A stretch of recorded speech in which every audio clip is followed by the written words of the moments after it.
gente acabar de fazer as paradas que eu tenho que fazer, vou desmanchar.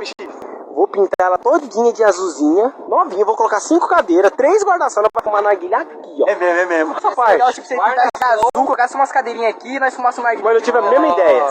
Sério. Nossa, um mongoloide. Pra trabalhar. Do Miguel. Não era branco? Ele pintou. É que tombou, né?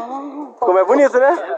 É, não, ficou bem. Vamos usar de banheiro? Vou usar de banheiro. Os caras vão mijar no cabelo em você. Que matar uma porra dessa. Bom dia, aí. Ah, nossa senhora. Engraçado. Caralho, mano. Que porra, velho. Pega no dente, viado. Pega no dente, já ficado sem as canjinhas. Se pega no dente. Se pega no dente. Suspeito. 3.0 biturbo, ele tem 410 cavalos. Meu motor M3. Dani, onde você vai?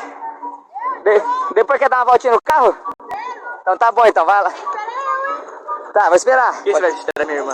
Vai todo mundo da casa dos amigos, né? Dani é minha amiga também.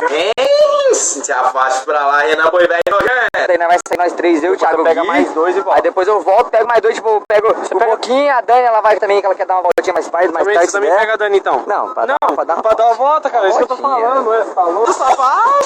Também chegando em casa eu quero, né, ver quem tá faltando pra andar no carro, tipo, Boquinha, a Dani também quer andar, todo mundo quer.